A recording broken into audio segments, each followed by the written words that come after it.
Hello and welcome everyone to Dean Dorton's webinar on cybersecurity for higher education institutions, presented by Guy Cozy, our cybersecurity practice lead, and Michael Gilliam, our cybersecurity services manager. Thank you, Julia, and thank you everyone. Welcome to our webinar today. We're going to talk about cybersecurity for higher education institutions, and during this webinar, we're going to talk about some of the latest cybersecurity trends. We're going to talk about ransomware, which is still a major concern. To talk about a case study, and then we're going to discuss to do better protect organization against some of these threats. The cybersecurity trends and concern. We're using for that section the report for Verizon called the Data Breach Investigation Report. This is a source that Verizon published. It's about the 15th year that they are doing that. So we've got the 2020 edition, and it is a free resource, and I would encourage everybody to download that resource. Excuse me, Guy, can I interrupt you for 1 second? Your audio is breaking up really bad. Can you try to reconnect? I'm using my office phone. I can try. Can you disconnect it and reconnect it, please? Sorry. No.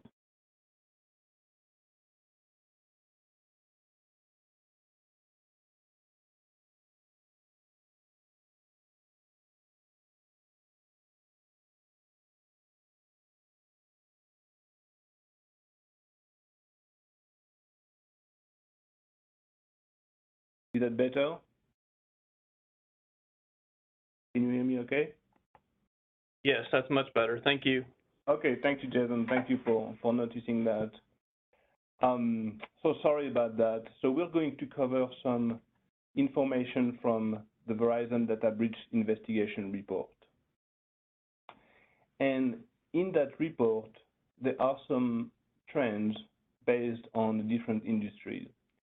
So here on the screen, you can see some of the security incidents tied to or reported by specific industries. So this is not all of the incidents for 2020, but certainly some of the ones that have been reported and studied in that specific publication. So we can see the number for education, the number of total incidents reviewed doesn't seem that high, but I think when you look at these numbers, you have to include other industries. You all work with third parties that may be part of other industries, such as information, professional, and of course, for the public institution, public. So when we look at these numbers, there's definitely quite a bit of incidents reported around that higher ed industry, so to speak.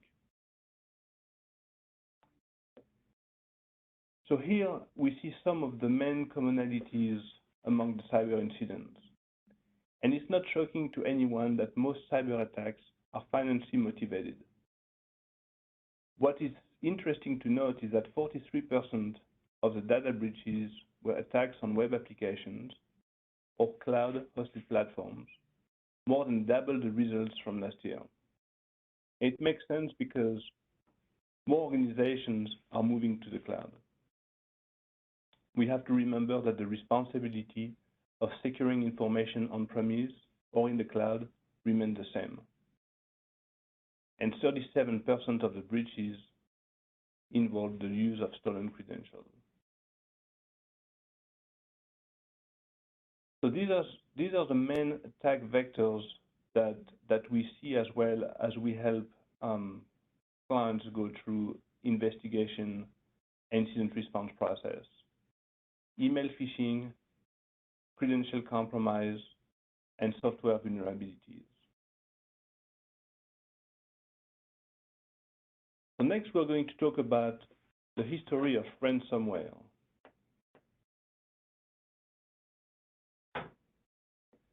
The first ransomware virus was created by Harvard-trained evolutionary biologist Joseph Popp in 1989. Popp conducted the attack by distributing 20,000 floppy disks to AIDS researchers from 90 countries that attended the World Health Organization's International AIDS Conference in Stockholm. Popp claimed that the disks contained a program that analyzed an individual's risk of acquiring AIDS through a risk questionnaire. However, the disk contained a malware program that hid file directories, locked file names, and demanded victims send $189 to a PO box in Panama if the victims wanted their data back. This was referred to as the AIDS Trojan and the PS Cyborg. The malware utilized simple symmetric cryptography and tools that were soon available to decrypt the file names. And it's unfortunate to note that the healthcare industry remains a popular target of ransomware attacks over 30 years after that initial Trojan. The next evolution of ransomware emerged after computing was transformed by the Internet in the early 2000s. One of the first examples of ransomware distributed online was the GP Coder Trojan. GP Coder was first discovered in 2005 and infected Windows systems and targeted files with a variety of extensions. Discovered files were copied in encrypted form, and then original files were deleted. The new encrypted files were unreadable, and the use of strong encryption dwarfed any attempts to unlock them. A message was displayed on the victim's home screen with information on how to pay the ransom and unlock the files. A second Trojan, utilizing very strong encryption known as Archivus, also emerged in 2005.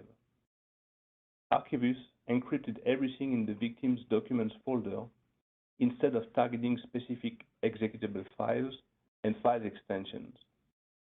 Victims could still use their computers, but experienced restrictions in accessing most of their data. Victims were directed to a website to purchase a 30-digit password to recover their file. Bitcoin is a decentralized cryptocurrency that first surfaced online in August 2008. Bitcoin empowers cybercriminals to make ransom demands of digital currency, removing the inclusion of a transaction form for traditional currency. Cybercriminals use Bitcoin because it is fast, reliable, and verifiable. It became widely used in ransomware attacks in 2009. The early forms of Trojan ransomware generated low financial returns as they were easily detected and removed by anti-malware software. Therefore, cybercriminals and gangs prefer to launch attacks via phishing and hacking to deceive victims with fictitious antivirus scams prior to 2009. Windows infected computer systems and triggered its own fake security alert, prompting victims to a false fix. However, attackers transformed Windows into ransomware by using it to encrypt files on victims' computers and then selling them a legitimate remedy to unlock the files.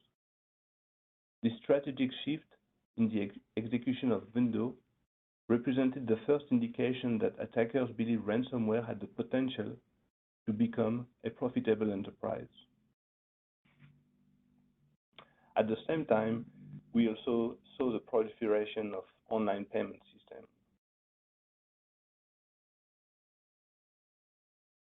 The Windlab Trojan appeared in 2011 and is considered the first widespread example of locker ransomware. The locker prevents the ransomware victim from logging into their devices an entire system instead of only encrypting the files. The Windlab Trojan targeted Windows operating systems and copied the product activation system, keeping victims locked out until they purchased an activation key. The Windlab Trojan prompted users to call a toll-free number that ended up racking up a significant bill to the attackers after the call ended. The trend of imitating software to trick victims into paying with fake subscriptions evolved with the development of police ransomware. Attackers would deploy malware that would target infected systems with messages claiming to represent law enforcement agencies.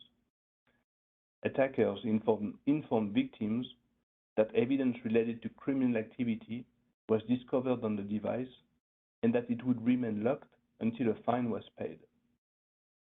Police ransomware was often customized to make attacks seem more authentic by displaying the victim's IP address or a live feed from their own web camera. And CryptoLocker surfaced in 2013 as a more aggressive and direct version of ransomware. CryptoLocker presented victims with two options: pay the ransom within 3 days, or all the files would be deleted. CryptoLocker represented the advancements cybercriminals reached in encryption. It used command and control servers on the hidden Tor network and produced very strong RSA public and private key encryptions to infect the files with specific extensions.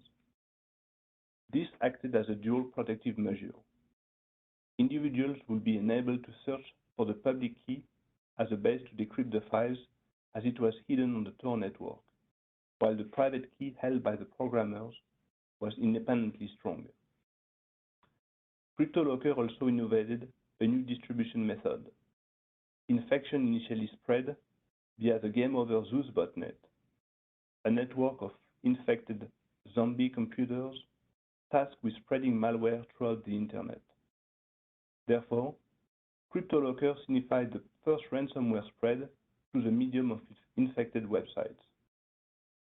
Successive ransomware adopted these CryptoLocker principles to replicate CryptoLocker's lucrative success. The US Department of Justice says the Game Over Zeus botnet in 2014, therefore dismantling CryptoLocker.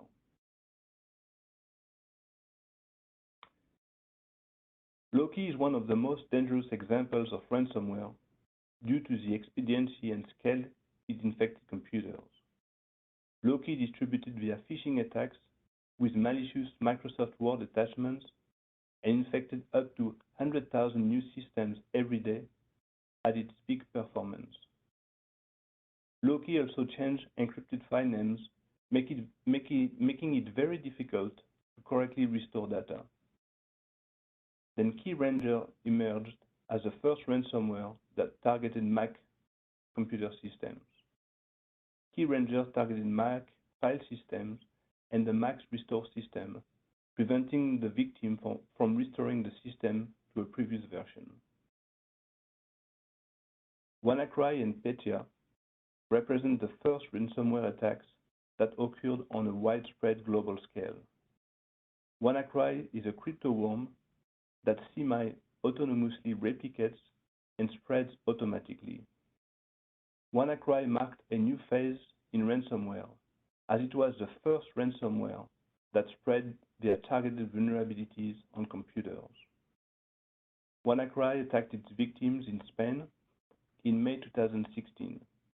Within days, it infected 250,000 computers, representing the largest ransomware attack in history. Petya was another crypto worm that exploited the same Windows vulnerabilities as WannaCry, despite the targeted release of security patches to remedy the issue. Petya's success illustrates the urgency and necessity for patches in computer systems and environment. And GameCrab is a ransomware as a service or AAS, which allows any cyber criminal to utilize the software to execute attacks.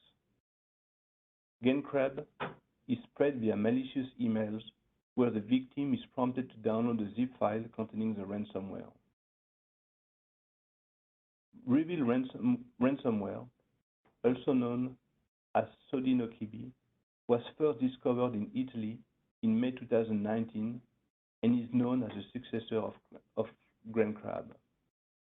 Reveal is a ransomware as a service model for distribution and employs anti-kill technology to avoid detection by anti-malware software. Sodinokibi spreads through Oracle WebLogic vulnerabilities, Flash vulnerabilities, phishing emails, and also remote desktop ports, RDP ports.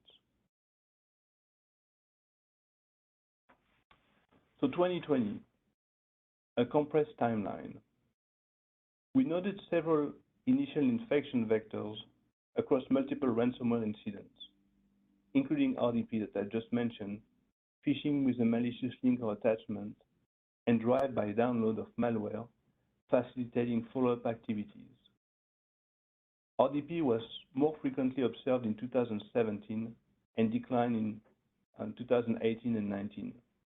These vectors demonstrate that ransomware can enter victim environments by a variety of means, not all which require user interaction. The number of days elapsed between the first evidence of malicious activities and the deployment of ransomware range from 0 to 299 days. That is, dwell times range quite widely, and in most cases, there was a time gap between first access and ransomware deployment. For 75% of incidents, at least 3 days passed between the first evidence of malicious activity and ransomware deployment. This pattern suggests that for many organizations, if initial infections are detected, contained, and remediated quickly, the significant damage and cost associated with the ransomware infection could be avoided. So in summary, when we look at the evolution of ransomware over many years, we now know that organized criminals are performing these attacks. They use powerful and automated hacking tools. Sometimes, if you don't patch your software, there's no need for users to do anything. The attacks are becoming faster, and they are now using the double extortion, where not only they encrypt your files and they ask you, the cyber criminals ask you to pay to be able to restore your files if you don't have a good backup, but also they ask you to pay for a ransom so they do not publish the file that they may steal during the attack.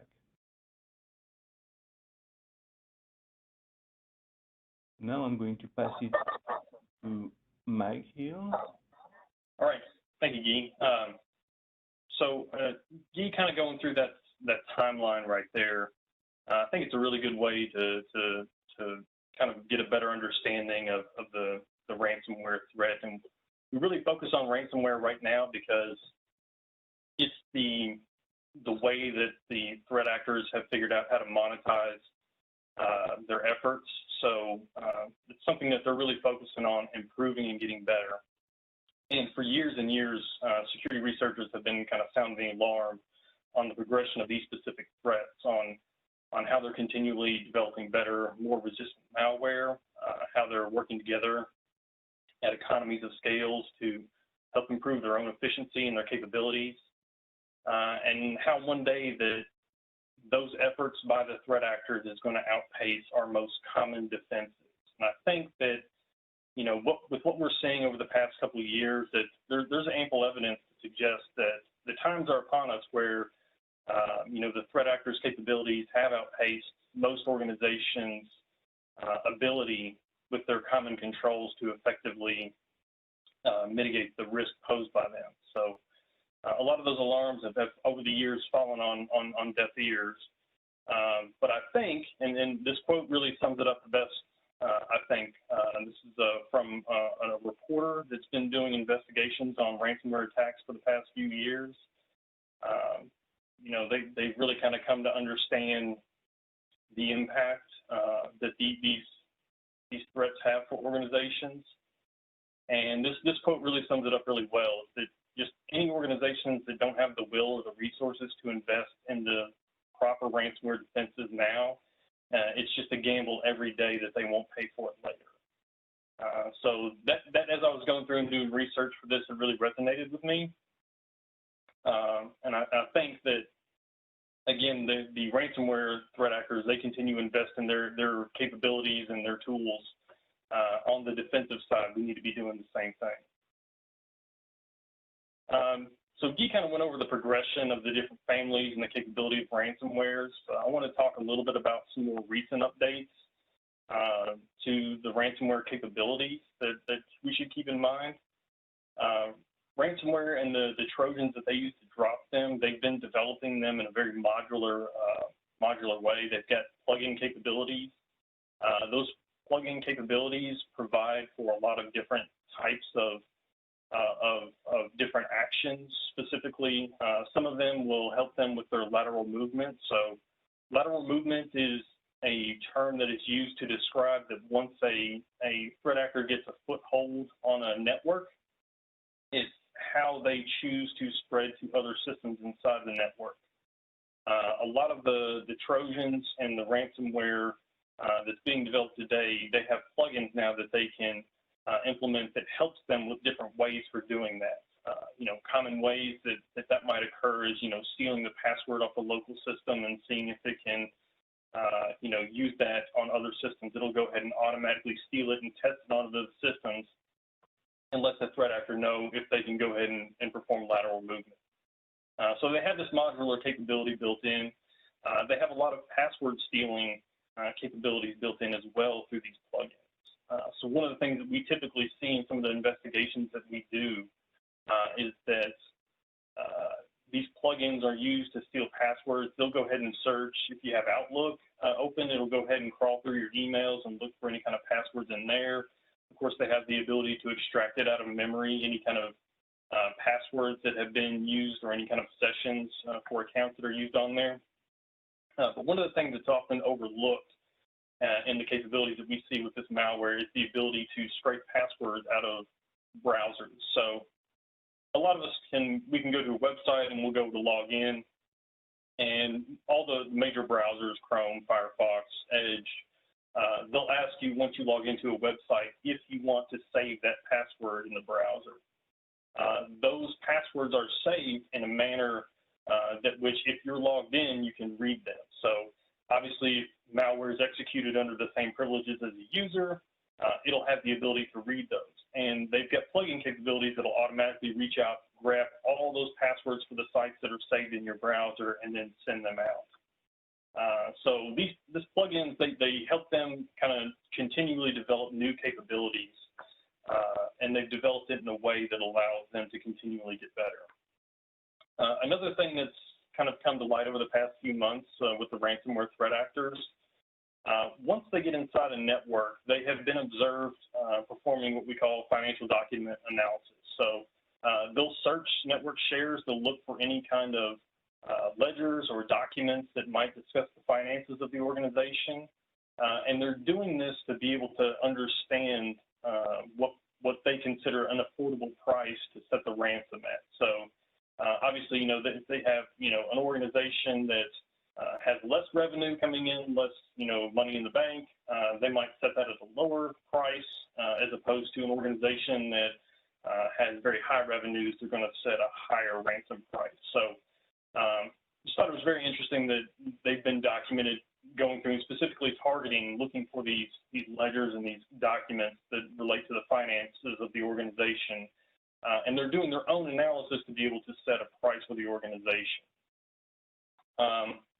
Other new recent adoptions this year, we've seen several high-risk, remotely exploitable vulnerabilities with what we consider, you know, security boundary edge devices. These are things like firewalls and VPNs. There's been several for Cisco and Palo Alto and FortiGate that have come out this year. The threat actors and threat actor groups have been adopting these at a very quick pace to be able to leverage them to gain foothold on networks. That's really important for us to know as defenders because we have to keep our eyes open for when these things are published or when exploit code is developed or when there's indications that it's being exploited in the wild to make sure that we're patching it before it becomes an issue for us. On a very similar note, part of the reason that they've been able to keep these capabilities inside their toolkits is that they have been adopting the use of commercial penetration testing tools.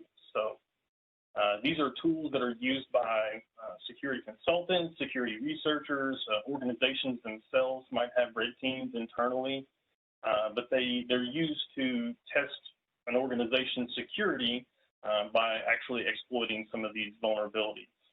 So the threat actors in a few cases have reverse engineered or stolen these commercial penetration testing tools and are leveraging them in their attacks, which are making them more efficient. Just last week, there was an interesting article about a new persistence mechanism used by ransomware. Specifically, the ability to inject into the BIOS. That's kind of worrisome because what that means is that if this is exploited in an environment, reloading the operating system may not be enough to get rid of the particular malware in this case. So and this is actually coming in through one of these new modular plugins that have been incorporated into, I believe it was one of the Trojan Droppers that are used by the ransomware. It has the ability now to scan the BIOS, look for known vulnerabilities or misconfigurations that it can exploit, and then be able to inject itself into the BIOS and live underneath the operating system. That way, during eradication efforts, if you're trying to clean up the malware, you can reload the operating system, but on boot with the new operating system, it'll still be able to come back through that. So again, that's a very worrisome capability.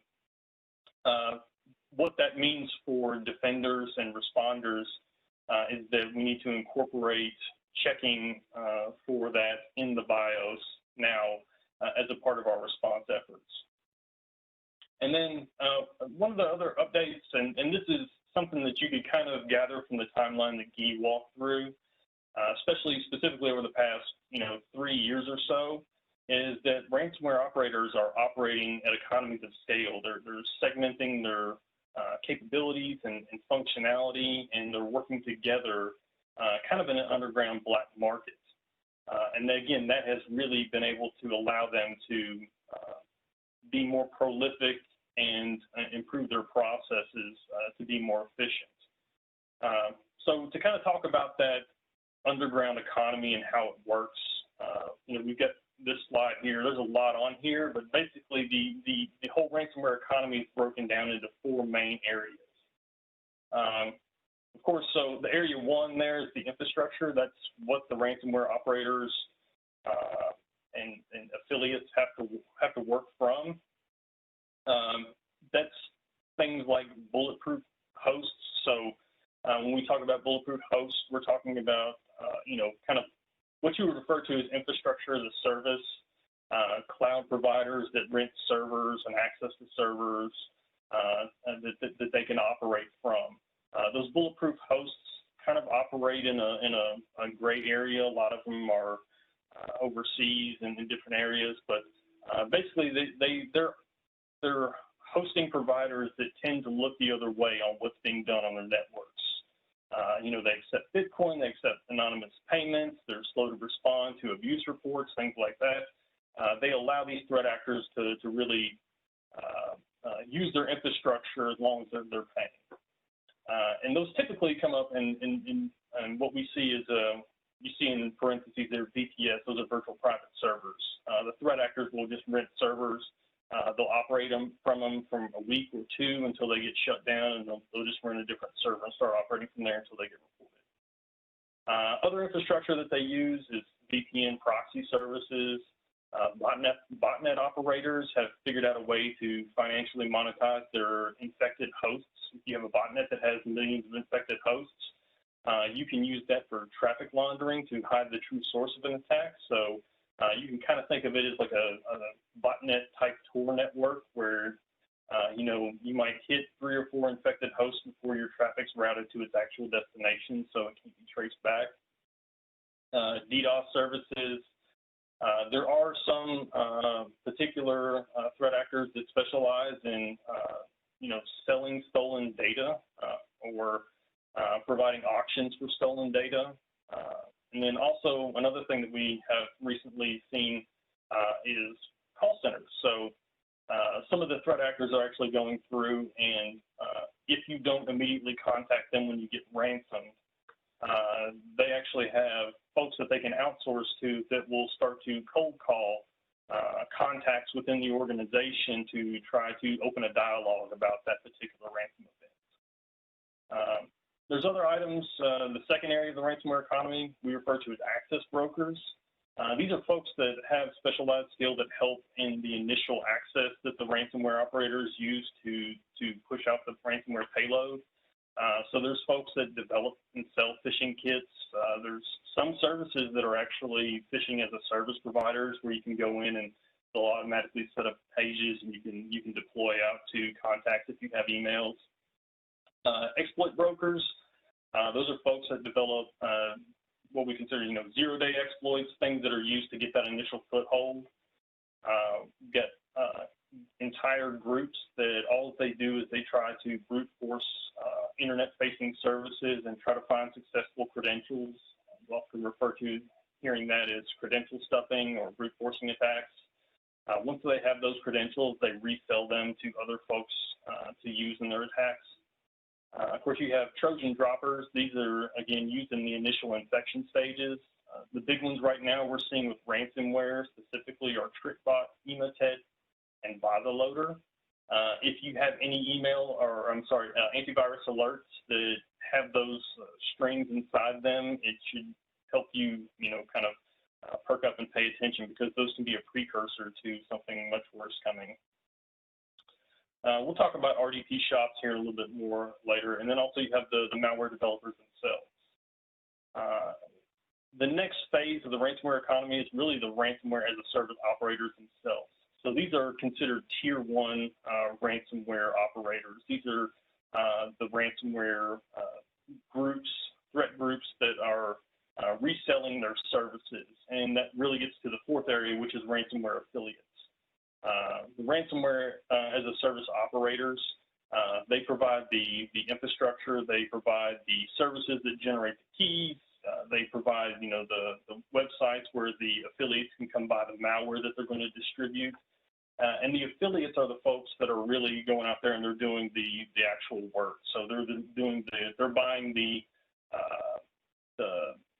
initial access from the access brokers, they're buying their setting up their bulletproof hosts, but then they're also buying services from the ransomware operators, specifically around, hosting their sites, again, getting their malware binaries, getting the decryption keys, and all that.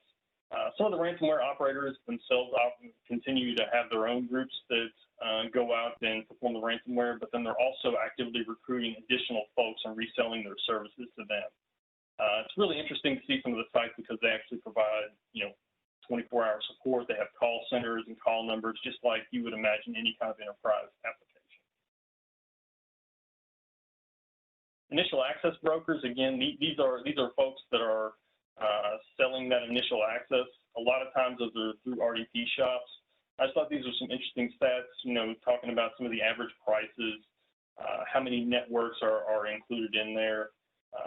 This particular report talked about over 108 networks being listed on a particular provider, how much money they can generate. And that's one of the keys to take away from this is that it's really what's kind of led to the increase over the past few years of ransomware and deployment is the ability for these underground economies to be able to thrive and that just kind of feeds back into itself, and they start to generate more revenue, and they try to figure out more ways that they can generate more revenue.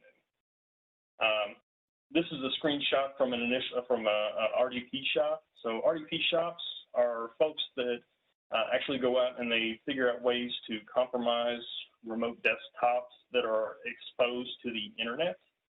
That is actually one of the most common ways that ransomware has been getting in over the past couple of years is folks being able to either exploit through known vulnerabilities, exposed RDP, or being able to brute force credentials that can be used on an exposed remote desktop protocol.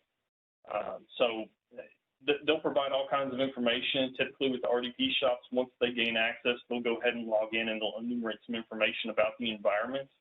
So you can see here they talk about how many domains there are, how many computers there are on the domain, users there are on the particular domain. They'll give you the operating system, information that might be relevant and important to the person buying. Depending on the organization, depending on the level of access that is already available from that initial RDP that's being sold, the price will fluctuate greatly. But you can see here, so this is an organization that has almost 2,000 users in their environment, and access, that initial foothold is being sold just for $40. And you can find these markets all over the kind of the dark web, and just go in and pick from different organizations and sort. It's kind of, if you think about it, it's almost like shopping on Amazon, but for network access. Again, going back to affiliate programs are kind of the second and third tier ransomware operators. These are the folks that don't necessarily develop or have the infrastructure themselves, but they have a group of individuals that want to work together to conduct ransomware attacks. This is a screenshot from the dark web that shows one of the top tier groups, the ransomware as a service operators from NetWalker, actually posting and talking about their affiliate program and trying to recruit some folks. So it's just really interesting, again, that these are out there. You can go out there and find them. This one, they had 2 slots left. They talk about some of the restrictions that they want for their affiliates to work for them. And they're pretty lucrative as well. We've seen some of the affiliate programs that are advertised, advertise up to 70% of the revenue that's gained through a ransom being provided back to the affiliate. So the ransomware as a service operator just retains 30%, and the affiliate will get 70% of that ransom.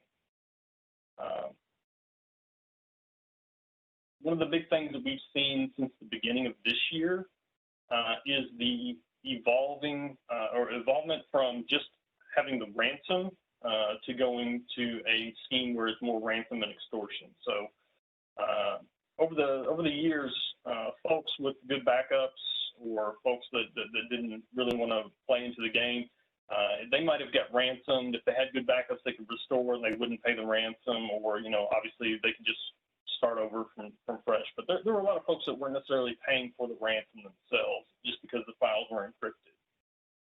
So really starting at the end of 2019, the beginning of 2020, the ransomware threat actors have evolved to include an extortion component into their playbook. Very specifically, what that means is they'll exfiltrate, they'll spend some time inside the network. Once they get their initial foothold, they'll search for any kind of data that may be sensitive to the organization. Again, part of that, as a new part of their playbook, might be looking for financial documents to perform analysis on to be able to set that ransom, but they'll actually go ahead and start to exfiltrate that data as well. And then they'll threaten public exposure. So a lot of folks, what they're seeing now is you'll come in, you'll notice odd-looking README files on your desktop.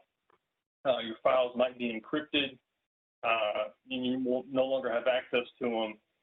But these ransom notes are also mentioning the fact that you have X amount of days. Usually, it's 3 to 7 days, depending on the group, to be able to pay the ransom that they're demanding, or they will actually throw up their the data that they have stolen on one of these shame sites that they have.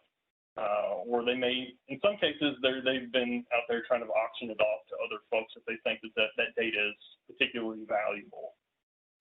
But this has been kind of the big change over the past year, is they're trying to find additional ways to monetize their efforts. You know, they were going through all the trouble to encrypt documents and have that business disruption, but then some folks were choosing to pay. In addition, in a way to try to continue to monetize it, they've added this extortion in there. So on the right there, we've got a couple of graphs. The one on the bottom I thought was fairly interesting. These are by the threat actor group, the rates of exfiltration of data confirmed over the past year. So these are ones that have been publicly exposed by these different threat actors because they failed to pay the ransom. You can see some groups are just a lot more active than others, with Maze over the past year being probably the most active at exposing their victims and the data that they've stolen from their victims. On the top, this is just kind of a graph that was provided from Codeware. Codeware is an organization that a lot of insurance companies will work with to help facilitate any kind of ransomware negotiations. So they have some specific, capabilities to be able to contact the threat actors and try to work through the process of negotiating down from that initial ransom if it's decided that an organization is going to pay it. But this is a graph that kind of showed since the beginning of the year those rates of data exfiltration that have occurred. And you can see that, beginning of the year they were near zero, and then towards around the end of January, we started to see those skyrocket up as all the different groups started to incorporate that extortion capability into the playbook. I mentioned earlier when we were talking about the extortion component, the shame sites. So these are just some screenshots of what these shame sites look like. Happy Blog is ran by the R-Evil threat group. They will, as a part of their, tactics, go through and they'll provide to you a link. You can go to their site and you can kind of see all the other organizations that haven't paid, and they'll provide links for the data that they've stolen from those particular organizations. Again, their playbook is to, if you decide to pay the ransom, that they will not publish your organization or the data that they've stolen on there. You can see on there they've got a hyperlink up at the top that is for auction. And again, if they have stolen data that they deem valuable, they'll actually put it out there in an auction. So they've kind of got an eBay portion to their site where they'll try to get folks to come bid on the data. So typically, from what that looks like is usually information regarding celebrities or high-profile people to put up for auction on there. The one in the middle there is from the Maze group's website. They'll typically provide information about an organization. They'll provide some initial proofs where they've stolen the data, but they won't publish the whole archive of data until their time window has passed. But they'll usually provide some metadata about the attack, how many systems they encrypted, how long they were in there, things like that. But this has become, again, since the beginning of the year, kind of a big tactic of a lot of these guys, is to have these sites, these what we consider shame sites, to again, try to facilitate that extortion payment for organizations. So there's been a few organizations I want to talk about that have kind of gone through this over the past year. University of California at the end of May was a victim of an attack from the NetWalker group. They have not released a lot of information about how the attack occurred, where it started. They did confirm the type of data impacted. So initially, they had came out as a part of their disclosure and said that no sensitive information was disclosed, that it was just network information that they stole. About about a month later, after an investigation, they confirmed that, in fact, student data, employee data, and really critical research data had been exfiltrated by the threat actor. They ended up paying one of the largest ransoms that we've seen, which is a little over $1 million. As a part of that, one thing that was very interesting about this was, again, is they publicly acknowledged the incident, but they were trying to keep a lot of the details under wrap. However, as with most of these threat actors, a lot of the support sites that they have are accessible to anyone that wants to go find them. And that included some of the areas that talked about some of the negotiations. So while they were, again, going through their internal investigation process, some reporters actually were able to find the entire chat log from their negotiations process. And it's been pretty heavily scrutinized afterwards. But it's really interesting to go through and read and kind of see the process of how they attempt to, try to ensure that the ransom payment gets down as low as possible. Initially, the threat actors were wanting a $3.5 million ransom for this organization. They were able to get it down to $1.14 million. And I think this was one where they had actually worked with the covert organization to facilitate those specific negotiations.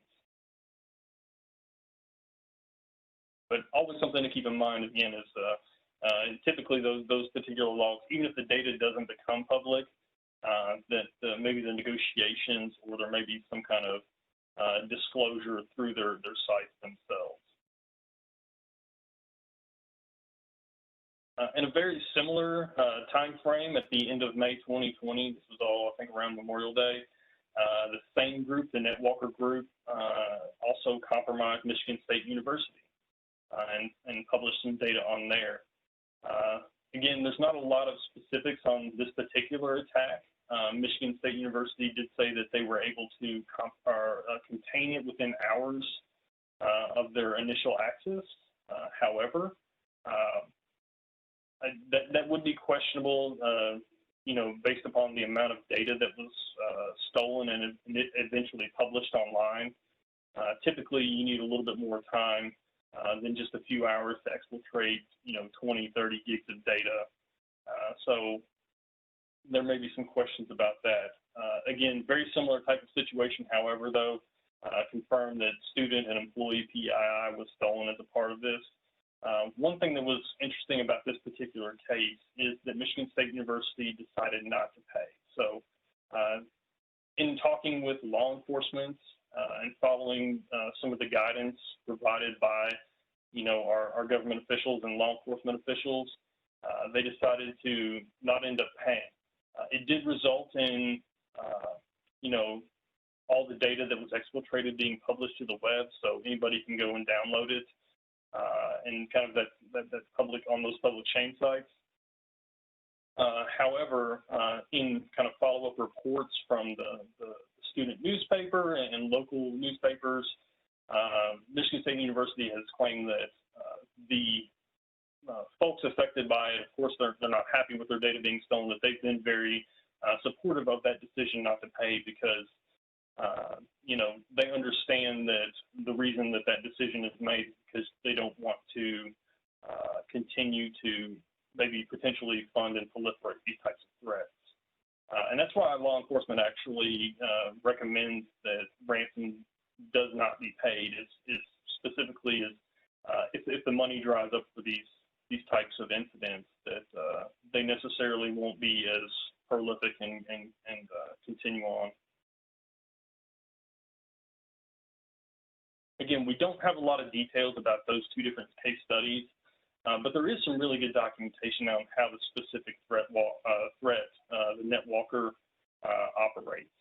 And it really follows a very similar pattern of how all these different types of ransomware events occur. You can see kind of in the lighter blue boxes from left to right, we have the different phases of the attacks. Again, no matter what type of cyber attack that you have, they all kind of have to go through these very similar types of phases. You have to get initial access. You have to execute the malware on the system. Typically, if you're not provided it up front, you have to figure out a way to gain additional privileges inside either the system that you're on or in the environment in general. You know, obviously, you've got to try to evade your defenses, gain additional credentials. Discovery can be a lot of things. Typically, it can be discovery of sensitive information that you want to find. It can be discovery of other systems that you want to have lateral movement to. Lateral movement is spreading to other systems. And then the impact is the payload of whatever the attack is. That is, again, typically ransomware, but over the past, year or so, we've seen that it evolved to both a ransomware deployment and data exfiltration. I just thought this was a really good kind of visualization of that process and that chain, that attack chain that all these threat actors have to go through. They all have different capabilities and techniques that they might have at each different level, but typically they're fairly similar across the board.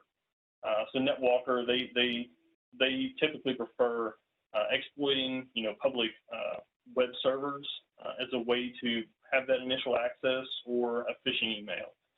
Some of the threat actor groups heavily prefer the initial access through RDP. So it just depends on the particular group and maybe their skill set or their capabilities or what they have access to. But each one of these phases is very similar across the board. One thing that I did want to point out here is in lateral movement, you can see a couple of applications listed there, specifically TeamViewer and AnyDesk. That's something that's not uncommon to what we've seen in a lot of different response efforts that we've had with ransomware deployment, is that it's very common for these threat actors to not rely on some kind of malware command and control channel, but to rather use legitimate third-party remote access applications as a part of their process. That's really important because from a detection and response perspective, TeamViewer and AnyDesk typically aren't flagged by malware, or antivirus as something being bad. So it really kind of prevents a lot of the detection capabilities that you have in your environment from providing a flag that there might be something going on. They're very stable applications. Of course, a lot of them are enterprise grade, used by organizations all over the world. And then from a response perspective, it's very important because in a lot of instances we've been involved in, we provide that initial response effort. That's something that we'll start to look for. And if we don't know which systems that it's legitimate to have those applications on, we don't know if it's something that maybe the threat actor put on there, or if it's something that was on there already. So it can actually complicate some of the response efforts because it's something that you don't know if it's good or bad unless you had some kind of inventory beforehand. So that's one of the recommendations we always have, is just making sure that organizations have a inventory of where it's legitimate to have those third-party remote access solutions and which ones are authorized inside the environment.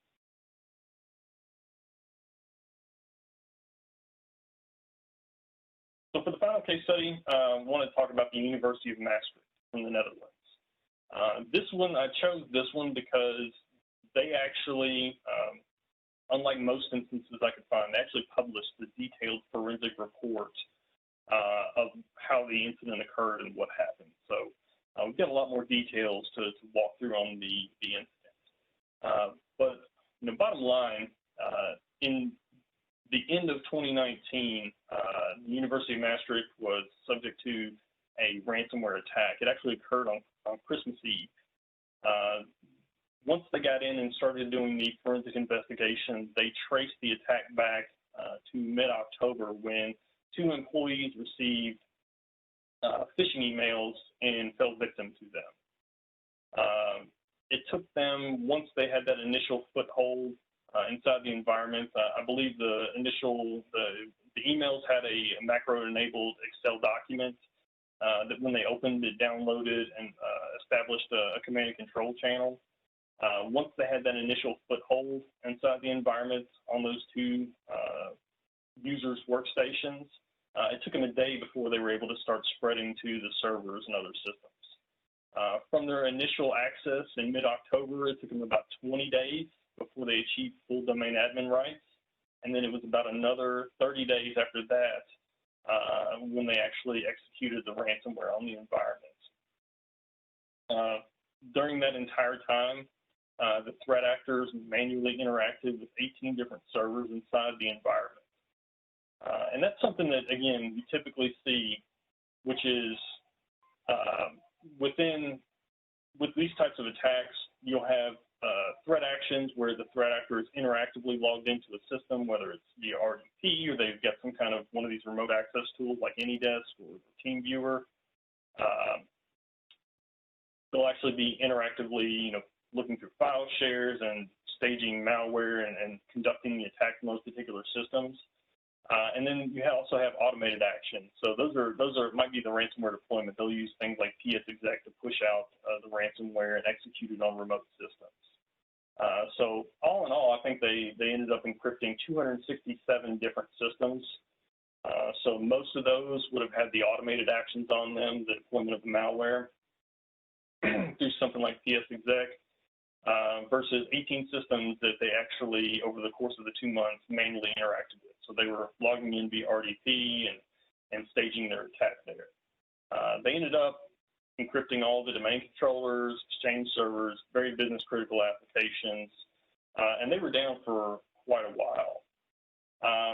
One of the things that was really kind of stood out as I went through the forensic report was the time of first detection. So they actually went through and on all the systems that ended up having malware staged on them, looked at all the antivirus alerts that were generated over that time frame since they knew the beginning of the attack. The first detection of any kind of malware from these systems occurred on October 24th. And you can kind of see that's only a few days after the initial access and almost 2 full months before the ransomware was actually deployed. And they went through and they documented there were actually several different antivirus alerts that had occurred. They were typically related to the AMSI interface. So the AMSI interface is a new feature of Windows, the anti-malware scanning interface that allows your antivirus program to inspect what we call mobile code. So those are things, non-precompiled binaries like PowerShell or VBScript and things like that before they're executed. And a lot of the alerts that they saw were detected through that AMSI interface. So they were using things like various PowerShell scripts like PowerSploit to try to escalate access on systems. They were using things like PowerShell Empire as stagers to be able to gather credentials and perform different types of lateral movements. And a lot of those were detected. Not necessarily prevented because AMSI was only in audit mode. So they weren't prevented, but I thought that was really important because there was a lot of indicators that could have been followed up on early on in the attack had they been monitoring to be able to go back and prevent this thing before they actually went through and deployed their whole ransom to 267 servers. And again, that's something that as we go through and do our own investigations of these through our incident response service, we typically find is that more often than not, there are always AV alerts that are generated prior to the eventual execution of the ransomware that could have allowed an organization to respond quicker. So one of the biggest takeaways you can take away from today is that any kind of antivirus alert, whether it's just informational or it's detect only, or maybe it's a low risk, just because it's a low risk or maybe it says that it was prevented, it doesn't necessarily mean that all the threats on that particular host are mitigated. There could just be a single indicator, and there could be other things that are going on that are bypassing the antivirus that you may not know about. But think about any kind of AV alerts as just kind of an initial indicator that needs to be followed up on and vetted further to make sure that nothing else malicious is going on. Eventually, they also determined that data acquisition, so they did exfiltrate data as a part of this. This would have been probably one of the first documented cases of that data exfiltration as a ransomware, as it was early on, since we've seen that technique implemented. And they ended up paying almost $300,000 in the ransom to make sure that that data was not publicly displayed. One of the other items that came back, so again, following up on the antivirus alerts was one of the big lessons learned that they had out of this. Also, another item that they had was the ability to have network monitoring in place. So this organization, they didn't have any kind of network monitoring capabilities, you know, any kind of threat intelligence, looking at their firewall logs, anything like that.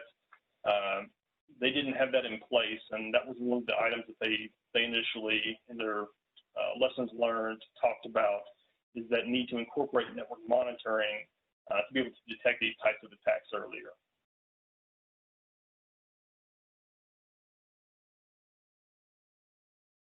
So talking through a few of these cases, and again, going through our own experience in our incident response services, I want to talk through some of the common issues that we see as the cause of the incidents themselves. What are the most common items? And he already talked about some of those as he was going through and talking about some of the timelines and the involvement of these threat actors. One of the things that we've seen a few times is that previously infected systems are being the source of the ransomware event. And what that means is that these might be systems that have been part of a botnet for multiple years and have just been kind of laying dormant and not being used for anything. And in an effort to monetize them, the botnet operators will sell access to one of these affiliates or ransomware operators. And so you'll see kind of a really quick shift in activity of a system that's been infected for years and not really doing anything at all, and all of a sudden it becomes the source of a particular type of attack that ends up being a ransomware event. So it's really important to be constantly vetting your systems, ensuring that they have antivirus on them, ensuring that they're being scanned, that there's no malicious indicators on them. We already talked about exposed RDP. Again, there's specific groups that are going out and trying to either exploit them or brute force them and then try to resell them to other affiliates or ransomware operators. Also, missing multi-factor authentication. So that kind of goes back to some of the brute force gangs that we mentioned earlier. Brute force gangs, they'll go out and they'll try to steal credentials. Folks that have, you know, credentials saved in memory, these will all be aggregated and resold. And if you can find any kind of internet-facing service that does not require multi-factor authentication, whether it be an RDP service or a VPN or even your Office 365 environment, if you're using that, those credentials can be leveraged to either start a ransomware type attack, or they can be leveraged by other initial access brokers, say like the phishing operators. They might use those credentials to log into a mailbox that starts sending out malware-laden droppers. So ensuring that all internet-facing authentication systems are protected by multi-factor authentication is one of those kind of things that is almost, it's a must-have in 2020. Missing patches. Again, we talked about the adoption of a lot of these high-risk VPN and firewall exploits over the past year. Those missing patches are going to be critical to getting in quick. Another thing we see is antivirus issues. So most everyone has antivirus. The most common things we see is there's some systems that are missing antivirus, and those are the ones that are used to stage the attacks from. Or they might be the ones that have been infected for 2 years and the botnet operators took the AV off and it wasn't noticed. So missing antivirus is a big thing. If you have antivirus, conduct regular audits to make sure that it's deployed inside your environment. The other thing is making sure that you have tamper protection on there. So you can require a password or some kind of maintenance token to uninstall or disable the antivirus, making sure that you've got that and that key is kept secret. That way, even if they get full administrative rights or domain administrative rights, they still can't remove the antivirus without that specific token. And then the other thing is not monitoring the alarm. So we talked about how not going through and looking at antivirus alerts can help them go undetected for a while. So any kind of alarms that are generated by antivirus need to be followed up on. Privilege overuse, so that's just over-assigning administrative rights in an environment, letting folks run their everyday desktops with admin rights can make it a lot easier for that malware to infect the system and to get that initial lateral movement. And then also some of the one of the most common issues that we see is lack of segmentation. So that's really about more once they get a foothold inside the network.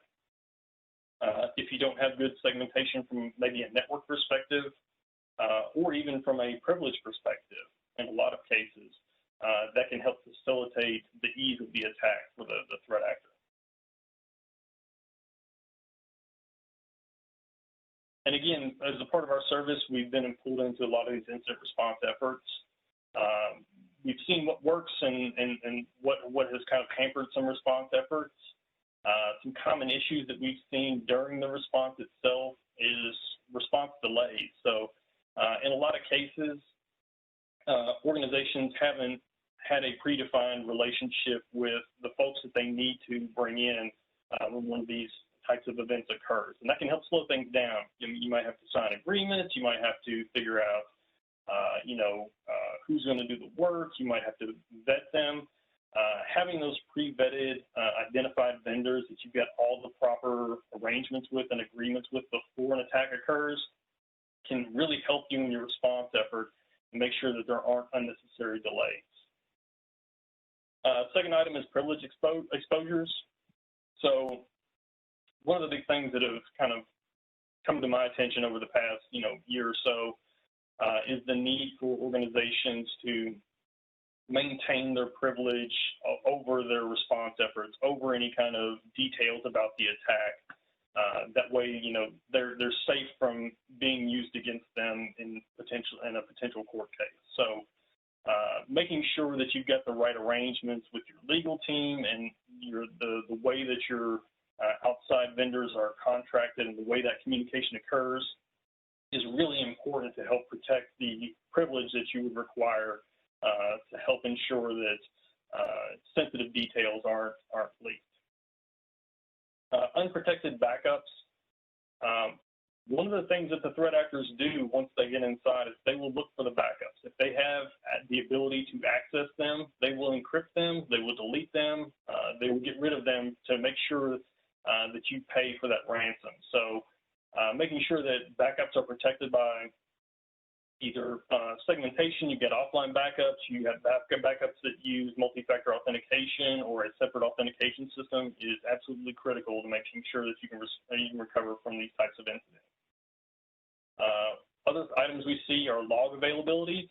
So one thing that can hamper a response effort is not having the proper logs in place to be able to go back and trace the source of an incident or the scope of an incident. So that can be things like not having an EDR type solution deployed in your environment that helps really understand the technical details of an attack, having small log sizes set for authentication logs or security logs for critical systems, such as domain controllers, and then obviously no log retention. So if you're not able to retain logs for more than 30 days, then you can really hamper yourself from being able to go back and trace the source of an attack.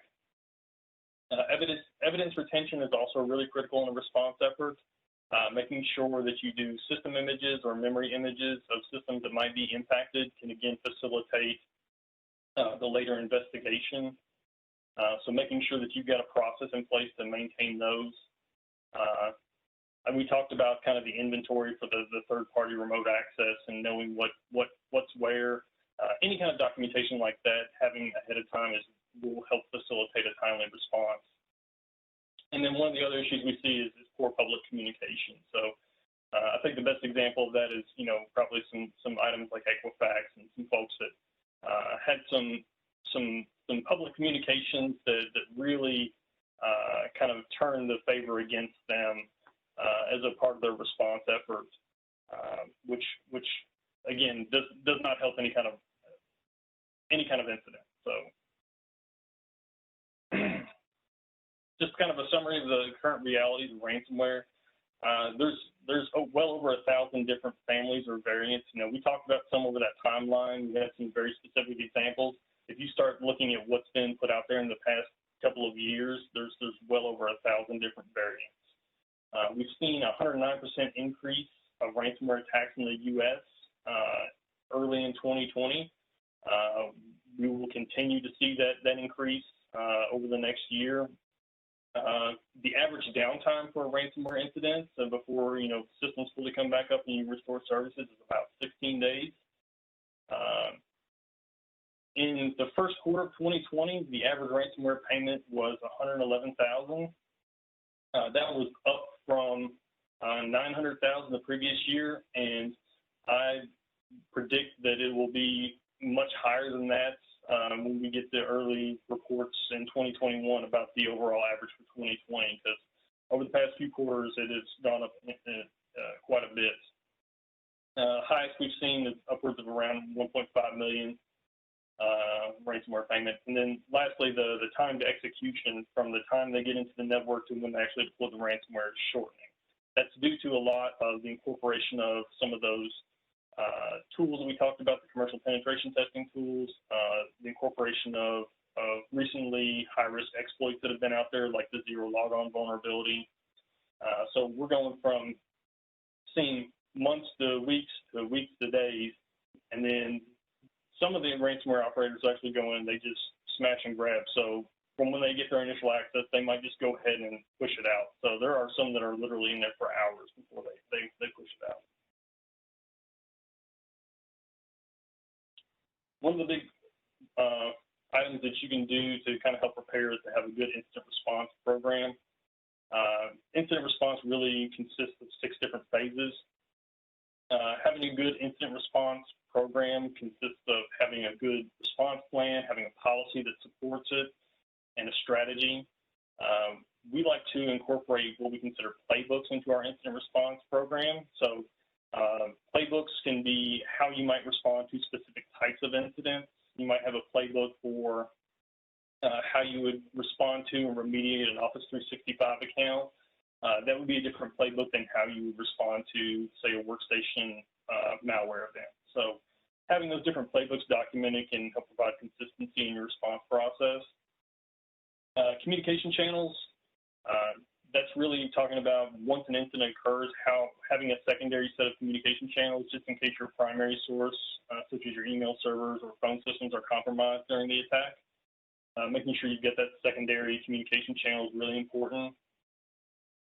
Other things, really the big thing there is the training. Once you have a documented plan, you have some playbooks, and you've identified the folks that everyone's roles in the incident response process, making sure that you're doing some regular training on that particular process is really important to help people understand what their roles are and knowing what to do when that occurs. The last thing you want to have happen is when the incident occurs, if you're just trying to learn on the spot. That kind of training can really help you prepare and make sure your folks are ready to have a more effective response when it does occur.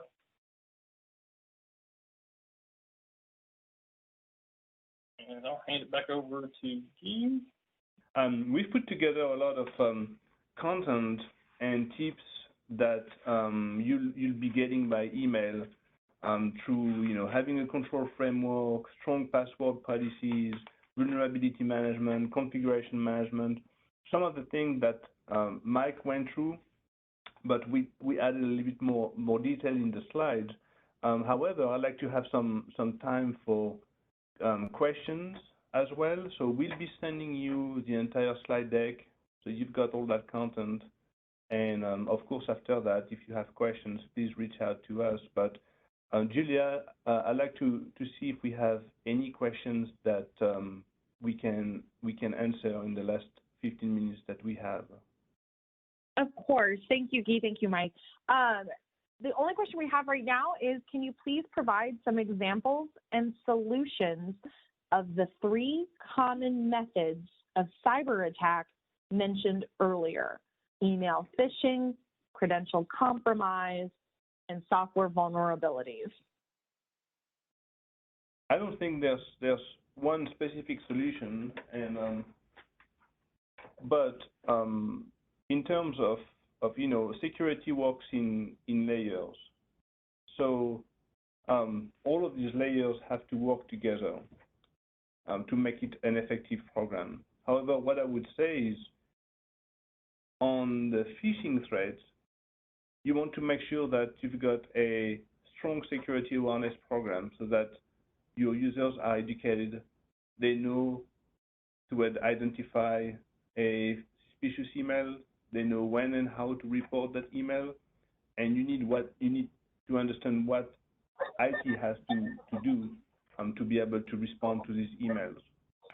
There are tools now, technology also, to assist with the detection and mitigation of the phishing emails.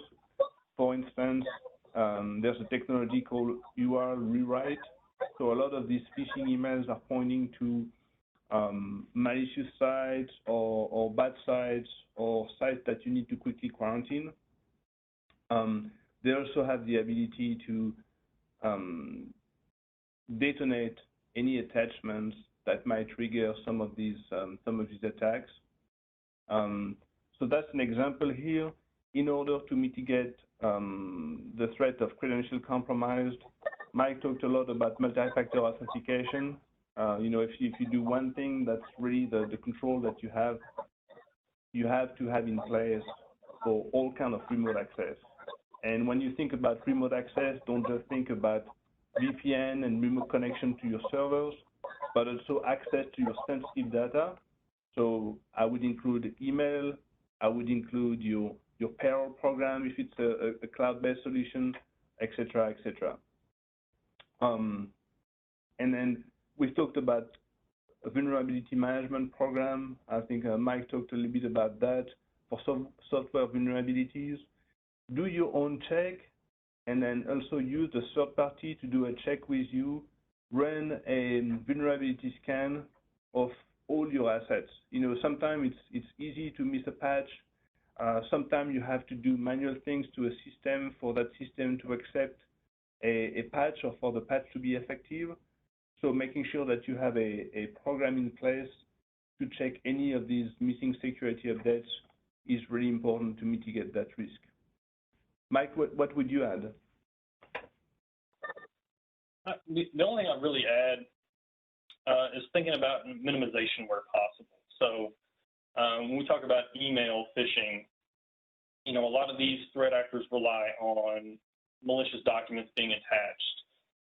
Going through and configuring your email filter to not allow particular types of attachments can really reduce your risk. Specifically, any type of Word document, Excel document that has macros in it, blocking those as they come through the email filter can mitigate a lot of the risk. Things that don't require like dynamic DDE content inside of Excel documents. Eliminating those through your web filter, your email filter can do a lot. The other thing I would mention, especially with email phishing, is if it doesn't come in through an attachment, it's a link that is inside the email that they're trying to get somebody to click on. So 9 times out of 10, when we look into any kind of attack that has been successful in an environment, the links that are clicked on or URLs that are used for command and control communication are what we consider uncategorized or unknown. So these are brand new domains that have been stood up that are haven't been vetted yet by security content filtering organizations to know if they're risky. They only live for a day, 2, 3 days, somewhere along there. So if you have a web content filter, being able to block any kind of domains that are considered unknown or uncategorized can reduce a lot of risk for an organization. Credential compromise, you mentioned, multi-factor authentication is the big item there. Anything that's internet-facing, multi-factor authentication. And for software vulnerabilities, just monitoring any kind of organizations such as US CERT that provide advisories, especially for high-risk critical issues that are being pushed out, and being able to respond quickly, I think is probably the biggest thing you can do. They typically, when there's activity out there by threat actors, when they're taking advantage of some of these really high-risk vulnerabilities that are internet-facing or things that are being actively exploited, US CERT typically puts out a kind of a flash news bulletin, and they'll send it out. If you subscribe to them, you can get them in emails, and that will allow you to be kind of aware very quickly of what's going on, and then check your environment to see if you're affected. So I think that's something that'll be really important as well. We got another question. How can we improve our internal communication in order to improve monitoring and detection? So as far as monitoring and detection goes, as I mentioned earlier, I think that the big thing with monitoring and detection is to think about any kind of alarms that are generated as just indicators of something else that might be going on. So making sure that we're investigating all of those. As far as the communication goes, one of the big things that you can do with alarms that can help, I guess just with the overall communication, is that when you see false positives, making sure that you're going back into your systems that are generating those and eliminating those to reduce unnecessarily alarms and emails and communications that might have to occur because of that. I think maybe I'm not 100% sure what specifically they're talking about as far as communication, but platforms that allow kind of interactive chatting internally. So I think we use Teams internally, but there's also other platforms like Slack.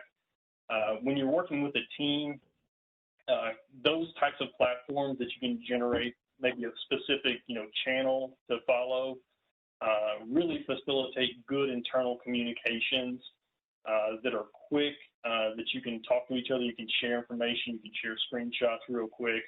I've found those to be really useful when you're working in a team environment on any kind of response efforts. Thanks, Mike. Something I'd add, maybe the communication. I don't know if that was the angle of not of the question, but thinking about some of the metrics that maybe can be communicated to management or leadership. So once you've established your baseline, what your chatter looks like on your network, being able to look at and being able to provide metrics and see what changes over time. So if you're always on top of your patching, for instance, and then once month you're falling behind because there's something is going on, there's the side effect of the pandemic, or you don't have enough IT people to do the work, or there needs to be some manual steps done on to install the patches, then you've got a kind of you have an opportunity to provide that explanation via the metrics, for instance. Microsoft has an interesting concept in Office 365 called the Cloud Secure Score. That's something that we'll provide in the slides as well. It's kind of a score of your cloud security environment based on specific criteria. So you can see your score on a daily basis, and then if you see a drop in score, or if you're getting some points, then you can understand easily what has changed in the environment. If that's because you've created more users, for instance, that don't have MFA enabled, or they don't have the right auditing set on their mailboxes, for instance. So different kind of environments call for different kind of metrics.